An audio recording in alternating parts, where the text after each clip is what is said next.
यानी दश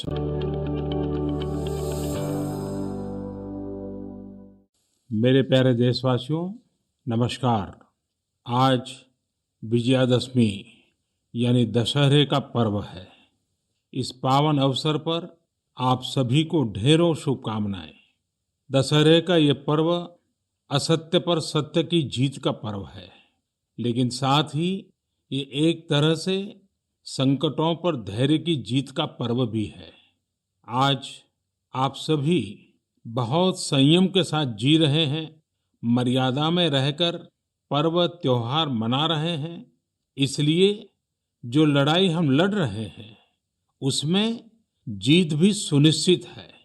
पहले दुर्गा पंडाल में मां के दर्शनों के लिए इतनी भीड़ जुट जाती थी, एकदम मेले जैसा माहौल रहता था।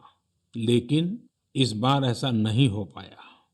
पहले दशहरे पर भी बड़े बड़े मेले लगते थे, लेकिन इस बार उनका स्वरूप भी अलग ही है।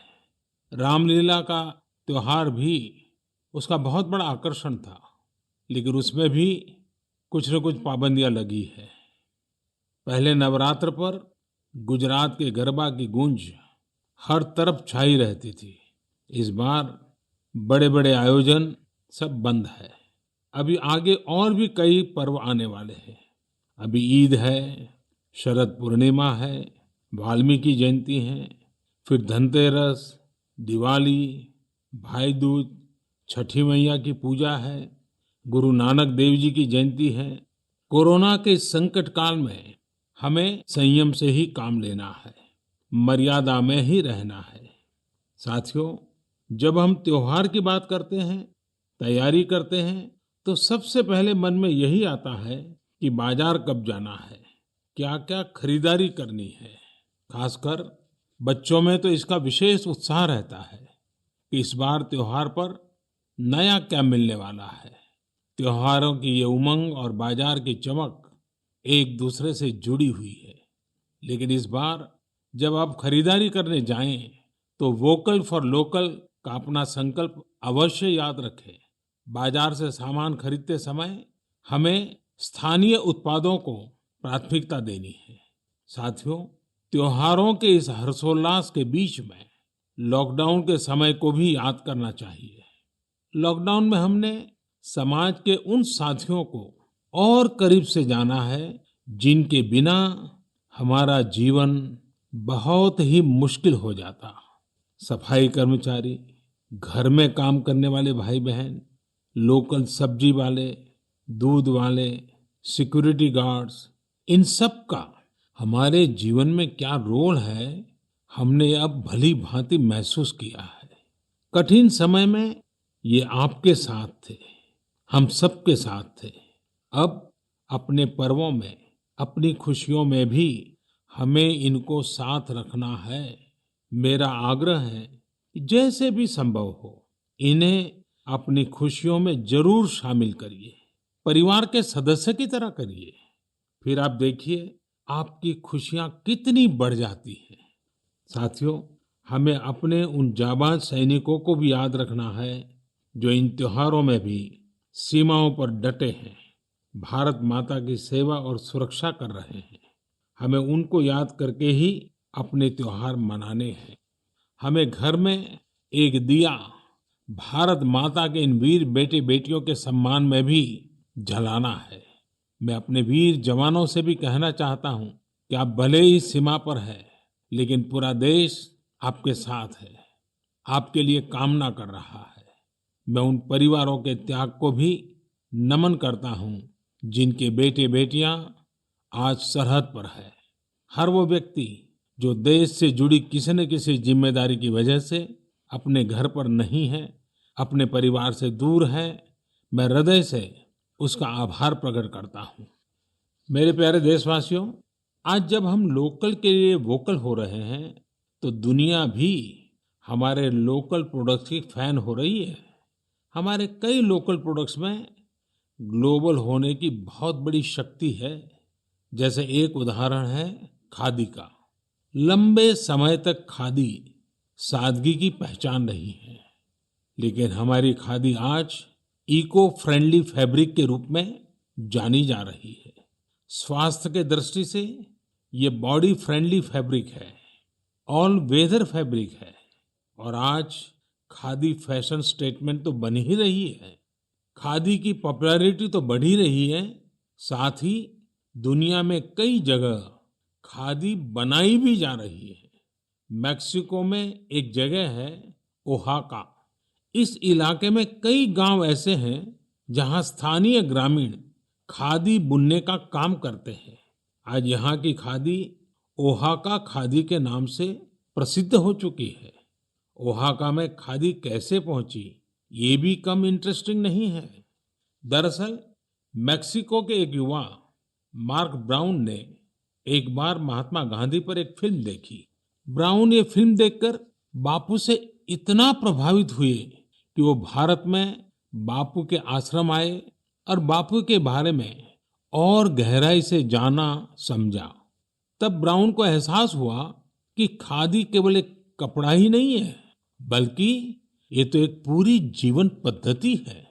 इससे किस तरह से ग्रामीण अर्थव्यवस्था और आत्मनिर्भरता का दर्शन जुड़ा है, ब्राउन इससे बहुत प्रभावित हुए। यहीं से ब्राउन ने ठाना कि वो मैक्सिको में जाकर खादी का काम शुरू करेंगे। उन्होंने मैक्सिको के ओहाका में ग्रामीणों को खादी का काम सिखाया, उन्हें प्रशिक्षित किया और आज ओहाका खादी एक ब्रांड बन गया है। इस प्रोजेक्ट की वेबसाइट पर लिखा है द सिंबल ऑफ धर्म इन मोशन। इस वेबसाइट में मार्क ब्राउन का बहुत ही दिलचस्प इंटरव्यू भी मिलेगा।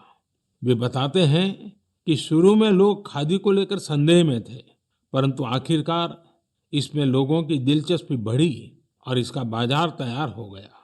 ये कहते हैं ये राम राज्य से जुड़ी बातें हैं। जब आप लोगों की जरूरतों को पूरा करते हैं तो फिर लोग भी आपसे जुड़ने चले आते हैं। साथियों, दिल्ली के कनॉट प्लेस के खादी स्टोर में इस बार गांधी जयंती पर एक ही दिन में 1 करोड़ रुपए से ज्यादा की खरीदारी हुई। इसी तरह कोरोना के इस समय में खादी के मास्क भी बहुत पॉपुलर हो रहे हैं। देश भर में कई जगह सेल्फ हेल्प ग्रुप्स और दूसरी संस्थाएं खादी के मास्क बना रहे हैं। यूपी में बाराबंकी में एक महिला है सुमन देवी जी। सुमन जी ने सेल्फ हेल्प ग्रुप की अपनी साथी महिलाओं के साथ मिलकर खादी मास्क बनाना शुरू किया। धीरे धीरे उनके साथ अन्य महिलाएं भी जुड़ती चली गई। अब वे सभी मिलकर हजारों खादी मास्क बना रही हैं। हमारे लोकल प्रोडक्ट्स की खूबी है कि उनके साथ अक्सर एक पूरा दर्शन जुड़ा होता है। मेरे प्यारे देशवासियों, जब हमें अपनी चीजों पर गर्व होता है तो दुनिया में भी उनके प्रति जिज्ञासा बढ़ती है। जैसे हमारे आध्यात्म ने, योग ने, आयुर्वेद ने पूरी दुनिया को आकर्षित किया है। हमारे कई खेल भी दुनिया को आकर्षित कर रहे हैं। आजकल हमारा मलखम्ब भी अनेकों देशों में प्रचलित हो रहा है। अमेरिका में चिन्मय पाटणकर और प्रज्ञा पाटणकर ने जब अपने घर से ही मलखम्ब सिखाना शुरू किया था तो उन्हें भी अंदाजा नहीं था कि इसे इतनी सफलता मिलेगी। अमेरिका में आज कई स्थानों पर मलखम्ब ट्रेनिंग सेंटर्स चल रहे हैं। बड़ी संख्या में अमेरिका के युवा इससे जुड़ रहे हैं, मलखम्ब सीख रहे हैं। आज जर्मनी हो, पोलैंड हो, मलेशिया हो, ऐसे करीब 20 अन्य देशों में भी मलखम्ब खूब पॉपुलर हो रहा है। अब तो इसकी वर्ल्ड चैंपियनशिप भी शुरू की गई है, जिसमें कई देशों के प्रतिभागी हिस्सा लेते हैं। भारत में तो प्राचीन काल से कई ऐसे खेल रहे हैं जो हमारे भीतर एक असाधारण विकास करते हैं, हमारे माइंड बॉडी बैलेंस को एक नए आयाम पर ले जाते हैं। लेकिन संभवतः नई पीढ़ी के हमारे युवा साथी मलखम्ब से उतना परिचित न हो। आप इसे इंटरनेट पर जरूर सर्च करिए और देखिए। साथियों, हमारे देश में कितनी ही मार्शल आर्ट्स है। मैं चाहूंगा कि हमारे युवा साथी इनके बारे में भी जानें, इन्हें सीखें और समय के हिसाब से इनोवेट भी करें। जब जीवन में बड़ी चुनौतियां नहीं होती हैं, तो व्यक्तित्व का सर्वश्रेष्ठ भी बाहर निकलकर नहीं आता है। इसलिए अपने आप को हमेशा चैलेंज करते रहिए। मेरे प्यारे देशवासियों, कहा जाता है लर्निंग इज ग्रोइंग। आज मन की बात में मैं आपका परिचय एक ऐसे व्यक्ति से कराऊंगा जिसमें एक अनोखा जुनून है। यह जुनून है दूसरों के साथ रीडिंग और लर्निंग की खुशियों को बांटने का। यह है पोन मारियप्पन। पोन मारियप्पन तमिलनाडु के तूतुकुड़ी में रहते हैं। तूतुकुड़ी को पर्ल सिटी यानी मोतियों के शहर के रूप में भी जाना जाता है। यह कभी पांडियन साम्राज्य का एक महत्वपूर्ण केंद्र था। यहाँ रहने वाले मेरे दोस्त पोन मारियप्पन हेयर कटिंग के पेशे से जुड़े हैं और एक सैलून चलाते हैं। बहुत छोटा सा सैलून है। उन्होंने एक अनोखा और प्रेरणादायी काम किया है। अपने सैलून के एक हिस्से को ही पुस्तकालय बना दिया है।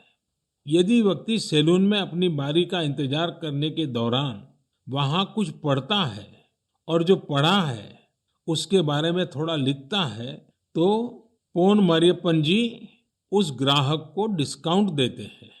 है ना मजेदार? आइए तूतुकुड़ी चलते हैं, पोन मरियप्पन जी से बात करते हैं। पोन मरियप्पन जी, वणक्कम, नल्ला इरकिंगड़ा। மாண்புமிகு பிரதமர் ஐயாவுக்கு வணக்கம். माननीय प्रधानमंत्री जी नमस्कार। வணக்கம் வணக்கம். உங்களுக்கு இந்த லைப்ரரி ஐடியா எப்படி வந்ததா? நான் 8ஆம் வகுப்பு தான் படிச்சிருக்கிறேன். மேற்கொண்டு எங்கள் குடும்ப சூழ்நிலை காரணமாக படிக்க முடியல. எனக்கு படித்தவங்கள பார்க்கும்போது எனக்குள்ள ஒரு வருத்தம் இருக்கும். நாமளும் ஒரு நூலகத்தை உருவாக்கி வாழ்க்கையை படிக்கணுங்கிறக்காண்டி இந்த ஒரு முயற்சி எடுத்து நான் பண்ணுறேன். मैं 8वीं कक्षा तक पढ़ा हूँ। उसके आगे मेरी पारिवारिक परिस्थितियों के कारण मैं अपनी पढ़ाई को आगे बढ़ा न सका। जब मैं पढ़े लिखे आदमियों को देखता हूँ तब मेरे मन में एक कमी महसूस हो रही थी। इसलिए मेरे मन में ये आया कि हम क्यों न एक पुस्तकालय स्थापित करें और उससे बहुत से लोगों को ये लाभ होगा। यही मेरे लिए एक प्रेरणा बनी। உங்களுக்கு எந்த புத்தகம் பிடிக்கும்? எனக்கு திருக்குறள் ரொம்ப பிடிக்கும். मुझे तिरुकुरल बहुत प्रिय है। ஓ உங்ககிட்ட பேசியதில் எனக்கு ரொம்ப மகிழ்ச்சி. நல்வாழ்த்துக்கள். எனக்கும் மாண்புமிகு பிரதமர் ஐயாட்ட பேசுறது ரொம்ப ரொம்ப மகிழ்ச்சியாக இருக்கிறது. मैं भी माननीय प्रधानमंत्री जी से बात करते हुए अति प्रसन्नता महसूस कर रहा हूँ। अगेन नलवाड़तुकल। நன்றிங்க ஐயா. धन्यवाद प्रधानमंत्री जी। Thank you. हमने अभी पोन मारियप्पन जी से बात की। देखिए कैसे वो लोगों के बालों को तो संवारते ही हैं, उन्हें अपना जीवन संवारने का भी अवसर देते हैं। थिरुकुरल की लोकप्रियता के बारे में सुनकर बहुत अच्छा लगा। थिरुकुरल की लोकप्रियता के बारे में आप सबने भी सुना। आज हिंदुस्तान की सभी भाषाओं में थिरुकुरल उपलब्ध है। अगर मौका मिले तो जरूर पढ़ना चाहिए। जीवन के लिए वह एक प्रकार से मार्गदर्शक है। साथियों, लेकिन आपको यह जानकर खुशी होगी कि पूरे भारत में अनेक लोग हैं जिन्हें ज्ञान के प्रसार से अपार खुशी मिलती है। ये वो लोग हैं जो हमेशा इस बात के लिए तत्पर रहते हैं कि हर कोई पढ़ने के लिए प्रेरित हो। मध्य प्रदेश के सिंगरौली की शिक्षिका उषा दुबे जी ने तो स्कूटी को ही मोबाइल लाइब्रेरी में बदल दिया है। वे प्रतिदिन अपने चलते फिरते पुस्तकालय के साथ किसी न किसी गांव में पहुंच जाती है और वहां बच्चों को पढ़ाती है। बच्चे उन्हें प्यार से किताबों वाली दीदी कहकर बुलाते हैं। इस साल अगस्त में अरुणाचल प्रदेश के निरजुली के रायो विलेज में एक सेल्फ हेल्प लाइब्रेरी बनाई गई है। दरअसल यहाँ की मीना गुरुंग और दिवांग होसाई को जब पता चला कि कस्बे में कोई लाइब्रेरी नहीं है, तो उन्होंने इसकी फंडिंग के लिए हाथ बढ़ाया। आपको ये जानकर हैरानी होगी कि इस लाइब्रेरी के लिए कोई मेंबरशिप फी नहीं है। कोई भी व्यक्ति 2 हफ्ते के लिए किताब ले जा सकता है, पढ़ने के बाद उसे वापस करना होता है। यह लाइब्रेरी सातों दिन 24 घंटे खुली रहती है। आस पड़ोस के अभिभावक यह देखकर काफी खुश हैं कि उनके बच्चे किताब पढ़ने में जुटे हैं, खासकर उस समय जब स्कूलों ने भी ऑनलाइन क्लासेस शुरू कर दी है। वहीं चंडीगढ़ में एक एनजीओ चलाने वाले संदीप कुमार जी ने एक मिनी वैन में मोबाइल लाइब्रेरी बनाई है। इसके माध्यम से गरीब बच्चों को पढ़ने के लिए मुफ्त में बुक्स दी जाती हैं। इसके साथ ही गुजरात के भावनगर की भी 2 संस्थाओं के बारे में जानता हूं जो बेहतरीन कार्य कर रही है। उनमें से एक है विकास वर्तुल ट्रस्ट।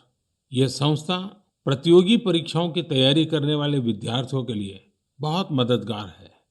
यह ट्रस्ट 1975 से काम कर रहा है और ये 5000 पुस्तकों के साथ 140 से अधिक मैगजीन उपलब्ध कराता है।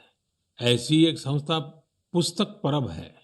यह इनोवेटिव प्रोजेक्ट है जो साहित्यिक पुस्तकों के साथ ही दूसरी किताबें निशुल्क उपलब्ध कराते हैं।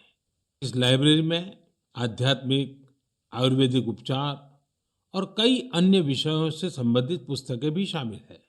यदि आपको इस तरह की और प्रयासों के बारे में कुछ पता है तो मेरा आग्रह है कि आप उसे सोशल मीडिया पर जरूर साझा करें।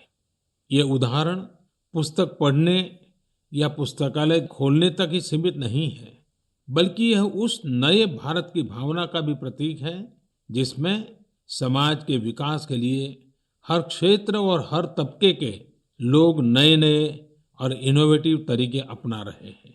गीता में कहा गया है, न ही ज्ञानेन सदृशम पवित्र मिह विद्यते, अर्थात ज्ञान के समान संसार में कुछ भी पवित्र नहीं है।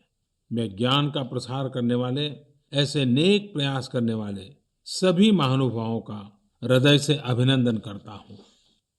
मेरे प्यारे देशवासियों, कुछ ही दिनों बाद सरदार वल्लभ भाई पटेल जी की जन्म जयंती 31 अक्टूबर को हम सब राष्ट्रीय एकता दिवस के तौर पर मनाएंगे। मन की बात में पहले भी हमने सरदार पटेल पर विस्तार से बात की है।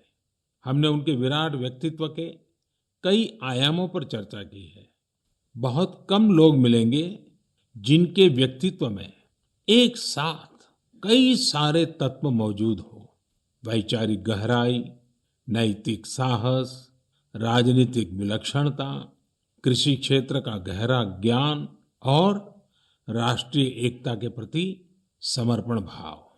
क्या आप सरदार पटेल के बारे में एक बात जानते हैं जो उनके सेंस ऑफ ह्यूमर को दर्शाती है?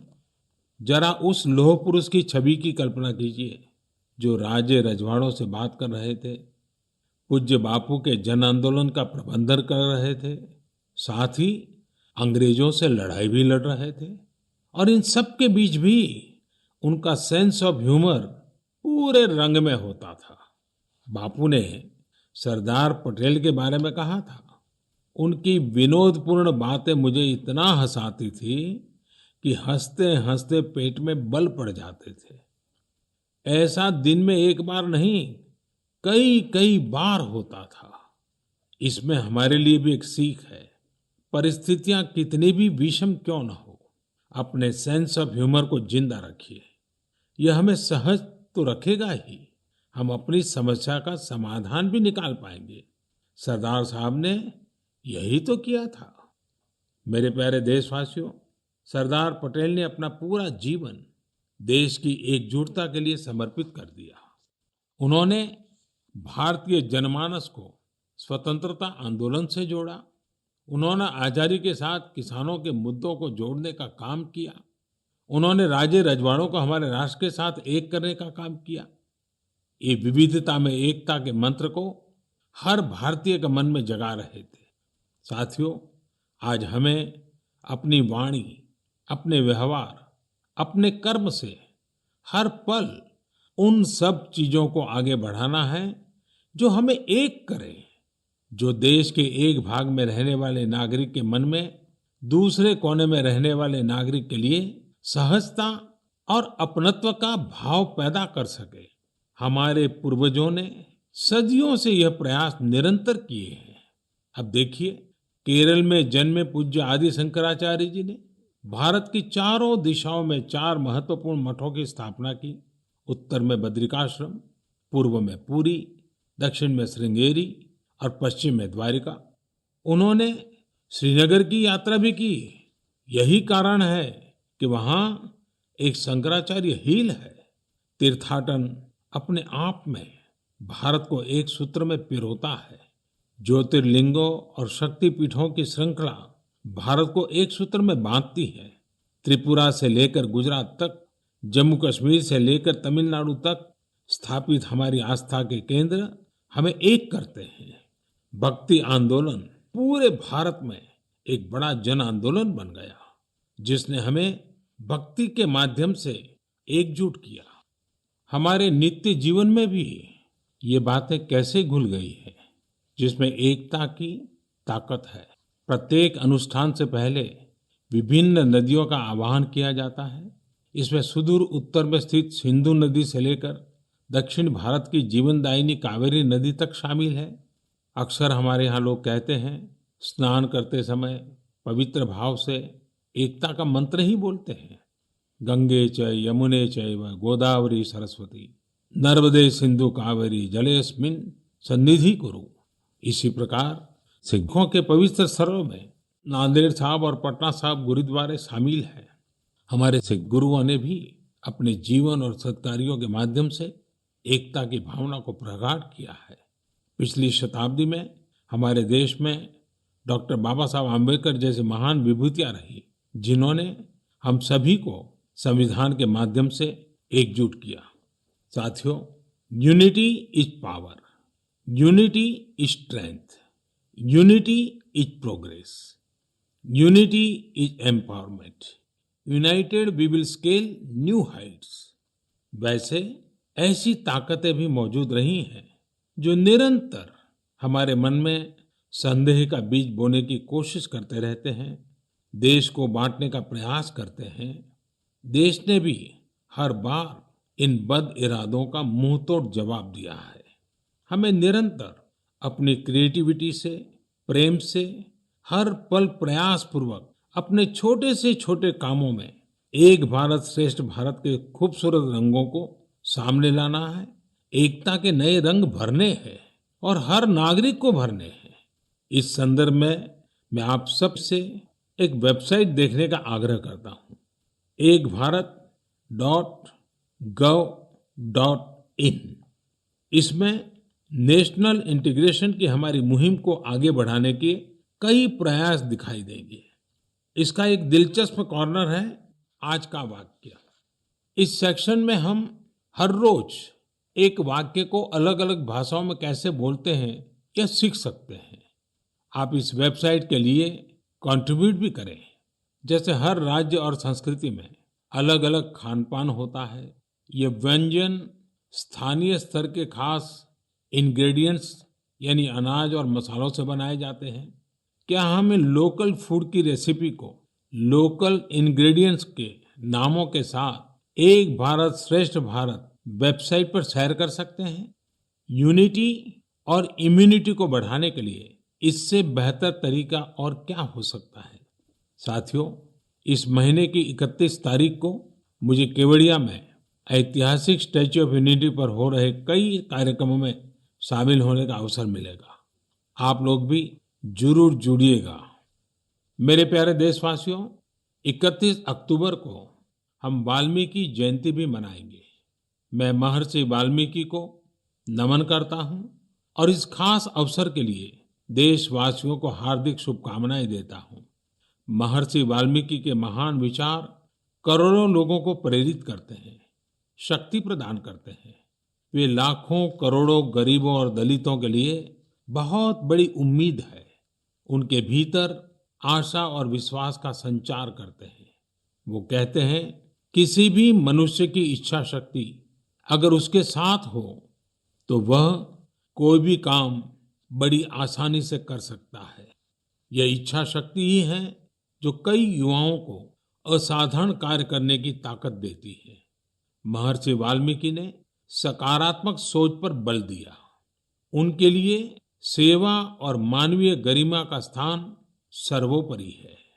महर्षि वाल्मीकि के आचार, विचार और आदर्श आज न्यू इंडिया के हमारे संकल्प के लिए प्रेरणा भी है और दिशा निर्देश भी है। हम महर्षि वाल्मीकि के प्रति सदैव कृतज्ञ रहेंगे कि उन्होंने आने वाली पीढ़ियों के मार्गदर्शन के लिए रामायण जैसे महाग्रंथ की रचना की। 31 अक्टूबर को भारत के पूर्व प्रधानमंत्री श्रीमती इंदिरा गांधी जी को हमने खो दिया। मैं आदरपूर्वक उनको श्रद्धांजलि देता हूं। मेरे प्यारे देशवासियों, आज कश्मीर का पुलवामा पूरे देश को पढ़ाने में महत्वपूर्ण भूमिका निभा रहा है।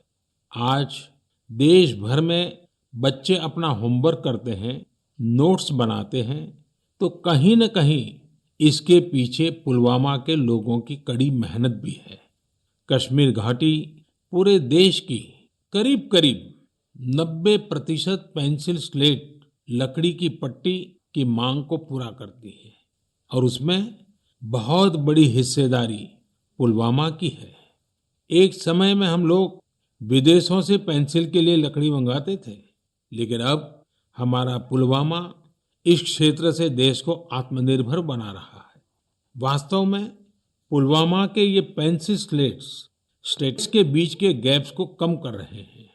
घाटी की चिनार की लकड़ी में हाई मॉइस्चर कंटेंट और सॉफ्टनेस होती है, जो पेंसिल के निर्माण के लिए उसे सबसे सूटेबल बनाती है। पुलवामा में उक्खू को पेंसिल विलेज के नाम से जाना जाता है। यहाँ पेंसिल स्लेट निर्माण की कई इकाइयां हैं जो रोजगार उपलब्ध करा रही है और इनमें काफी संख्या में महिलाएं काम करती हैं। साथियों, पुलवामा की अपनी यह पहचान तब स्थापित हुई है जब यहाँ के लोगों ने कुछ नया करने की ठानी, काम को लेकर रिस्क उठाया और खुद को उसके प्रति समर्पित कर दिया। ऐसे ही कर्मठ लोगों में से एक है मंजूर अहमद अलाई। पहले मंजूर भाई लकड़ी काटने वाले एक सामान्य मजदूर थे। मंजूर भाई कुछ नया करना चाहते थे ताकि उनके आने वाली पीढ़ियां गरीबी में न जिए। उन्होंने अपनी पुश्तैनी जमीन बेच दी और एप्पल वुडन बॉक्स यानी सेब रखने वाले लकड़ी के बक्से बनाने की यूनिट शुरू की। वे अपने छोटे से बिजनेस में जुटे हुए थे। तभी मंजूर भाई को कहीं से पता चला कि पेंसिल निर्माण में पॉपुलर वुड यानी चिनार की लकड़ी का उपयोग शुरू किया गया है। यह जानकारी मिलने के बाद मंजूर भाई ने अपनी उद्यमिता का परिचय देते हुए कुछ फेमस पेंसिल मैन्युफैक्चरिंग यूनिट्स को पॉपुलर वुडन बॉक्स की आपूर्ति शुरू की। मंजूर जी को यह बहुत फायदेमंद लगा और उनकी आमदनी भी अच्छी खासी बढ़ने लगी। समय के साथ उन्होंने पेंसिल स्लेट मैन्युफैक्चरिंग मशीनरी ले ली और उसके बाद उन्होंने देश की बड़ी बड़ी कंपनियों को पेंसिल स्लेट की सप्लाई शुरू कर दी। आज मंजूर भाई के इस बिजनेस का टर्नओवर करोड़ों में है और वे लगभग 200 लोगों को आजीविका भी दे रहे हैं। आज मन की बात के जरिए समस्त देशवासियों की ओर से मैं मंजूर भाई समेत पुलवामा के मेहनतकश भाई बहनों को और उनके परिवार वालों को उनकी प्रशंसा करता हूँ। आप सब देश के यंग माइंड्स को शिक्षित करने के लिए अपना बहुमूल्य योगदान दे रहे हैं। मेरे प्यारे देशवासियों, लॉकडाउन के दौरान टेक्नोलॉजी बेस्ड सर्विस डिलीवरी के कई प्रयोग हमारे देश में हुए हैं और अब ऐसा नहीं रहा कि बहुत बड़ी टेक्नोलॉजी और लॉजिस्टिक्स कंपनियां ही यह कर सकती है। झारखंड में ये काम महिलाओं के सेल्फ हेल्प ग्रुप ने करके दिखाया है। इन महिलाओं ने किसानों के खेतों से सब्जियां और फल लिए और सीधे घरों तक पहुंचाए। इन महिलाओं ने आजीविका फार्म फ्रेश नाम से एक ऐप बनवाया, जिसके जरिए लोग आसानी से सब्जियां मंगा सकते थे। इस पूरे प्रयास से किसानों को अपनी सब्जियां और फलों के अच्छे दाम मिले और लोगों को भी फ्रेश सब्जियां मिलती रही। वहाँ आजीविका फार्म फ्रेश ऐप का आइडिया बहुत पॉपुलर हो रहा है। लॉकडाउन में इन्होंने 50 लाख रुपए से भी ज्यादा के फल सब्जियां लोगों तक पहुंचाई हैं। साथियों, एग्रीकल्चर सेक्टर में नई संभावनाएं बनता देख हमारे युवा भी काफी संख्या में इससे जुड़ने लगे हैं। मध्य प्रदेश के बड़वानी में अतुल पाटीदार अपने क्षेत्र के 4000 किसानों को डिजिटल रूप से जोड़ चुके हैं। ये किसान अतुल पाटीदार के ई प्लेटफॉर्म फार्म कार्ड के जरिए खेती के सामान जैसे खाद, बीज, पेस्टिसाइड, फंगिसाइड आदि की होम डिलीवरी पा रहे हैं। यानी किसानों को घर तक उनकी जरूरत की चीजें मिल रही हैं। इस डिजिटल प्लेटफॉर्म पर आधुनिक कृषि उपकरणों भी किराए पर मिल जाते हैं। लॉकडाउन के समय भी इस डिजिटल प्लेटफॉर्म के जरिए किसानों को हजारों पैकेट डिलीवरी किए गए, जिसमें कपास और सब्जियों के बीज भी थे। अतुल जी और उनकी टीम किसानों को तकनीकी रूप से जागरूक कर रही है, ऑनलाइन पेमेंट और खरीदारी सिखा रही है। साथियों, इन दिनों महाराष्ट्र की एक घटना पर मेरा ध्यान गया। वहां एक फार्मर प्रोड्यूसर कंपनी ने मक्के की खेती करने वाले किसानों से मक्का खरीदा। कंपनी ने किसानों को इस बार मूल्य के अतिरिक्त बोनस भी दिया। किसानों को भी एक सुखद आश्चर्य हुआ। जब उस कंपनी से पूछा तो उन्होंने कहा कि भारत सरकार ने जो नए कृषि कानून बनाए हैं, अब उसके तहत किसान भारत में कहीं पर भी फसल बेच पा रहे हैं और उन्हें अच्छे दाम मिल रहे हैं। इसलिए उन्होंने सोचा कि इस एक्स्ट्रा प्रॉफिट को किसानों के साथ भी बांटना चाहिए। उस पर उनका भी हक है और उन्होंने किसानों को बोनस दिया है। साथियों, बोनस अभी भले ही छोटा हो, लेकिन ये शुरुआत बहुत बड़ी है। इससे हमें पता चलता है कि नए कृषि कानून से जमीनी स्तर पर किस तरह के बदलाव किसानों के पक्ष में आने की संभावनाएं भरी पड़ी है। मेरे प्यारे देशवासियों, आज मन की बात में देशवासियों की असाधारण उपलब्धियां, हमारे देश, हमारी संस्कृति के अलग अलग आयामों पर आप सबसे बात करने का अवसर मिला। हमारा देश प्रतिभावान लोगों से भरा हुआ है। अगर आप भी ऐसे लोगों को जानते हो तो उनके बारे में बात कीजिए, लिखिए और उनकी सफलताओं को शेयर कीजिए। आने वाले त्योहारों की आपको और आपके पूरे परिवार को बहुत बहुत बधाई। लेकिन एक बात याद रखिए और त्योहारों में जरा विशेष रूप से याद रखिए, मास्क पहनना है, हाथ साबुन से धोते रहना है, 2 गज की दूरी बनाए रखनी है।